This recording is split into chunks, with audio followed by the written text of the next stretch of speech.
Halo co-friend, pada soal ini ada batang dan kita akan mencari besarnya momen gaya atau lebih tepatnya resultan momen gaya ya atau torsi yang bekerja pada batang ini jika batangnya ini diputar dengan titik P-nya ini dianggap sebagai poros yang seperti itu. Oke, kita gambarkan gaya-gaya yang bekerja pada batangnya. Di sini ada gaya berat sebesar W arahnya ke bawah dan di sini kita akan menganggap bahwa batangnya ini homogen sehingga W ini bekerjanya di titik pusat massa dari batangnya atau berada di tengah-tengah ya seperti itu. Jadi titik C ini berada di tengah-tengah.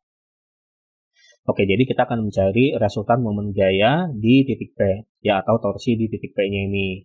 Jadi torsi di titik P itu sama dengan sebelumnya torsi atau momen gaya itu merupakan perkalian antara gaya dan lengan gaya yang saling tegak lurus. Karena itu di sini kita hanya akan memperdulikan gaya-gaya yang tegak lurus dengan batangnya saja ya, dan di sini kita menganggap bahwa F1, F2 dan F3 ini sudah tegak lurus dengan batangnya.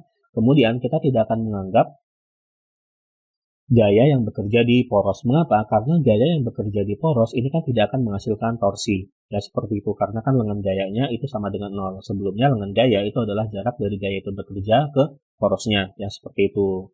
Oke, kita mulai dari torsi yang dihasilkan oleh F2. Jadi torsi yang dihasilkan oleh F2 itu adalah gaya F2 itu sendiri dikali dengan lengan gayanya, jarak dari F2 ke sini, yaitu AP. Ya seperti itu.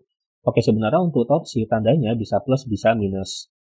Cara menentukan tandanya ya, apakah plus atau minus, caranya begini, kita sepakati dulu di awal, misalkan untuk torsi yang berusaha memutar batangnya searah jarum jam, dikasih tanda positif, yang berlawanan arah jarum jam dikasih tanda negatif. Nah, torsi yang dihasilkan di titik A ini kan berusaha memutar batangnya searah jarum jam, makanya dikasih tanda positif, ya jadi positif F2 dikali dengan AP, ditambah, nah sekarang torsi yang dihasilkan oleh W, yaitu W itu sendiri dikali dengan lengan gayanya, jarak dari W ke sini, ke porosnya, itu adalah CP. Kemudian ini ditambah ya, jadi ini tadi searah ya, torsi yang dihasilkan oleh W ini searah jarum jam, berarti tandanya positif. Begitu juga sama untuk torsi yang dihasilkan oleh F3, ini berusaha memutar batangnya searah jarum jam, maka dikasih tanda positif.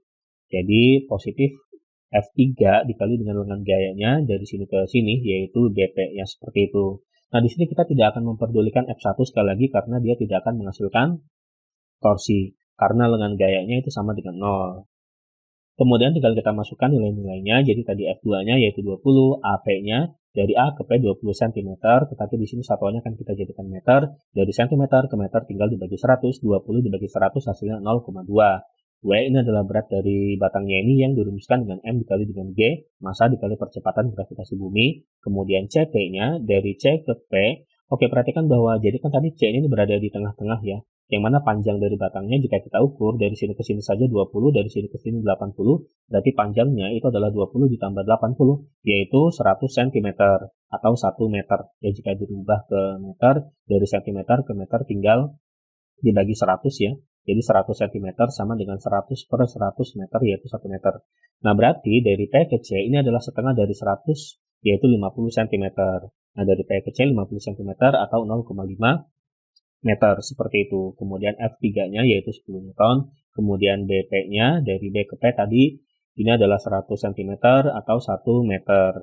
Kemudian di sini 20 dikali 0,2 hasilnya itu adalah 4. Kemudian M-nya massa dari batangnya yaitu 2 kg, G percepatan gravitasi bumi yang besarnya 10 meter per sekon kuadrat.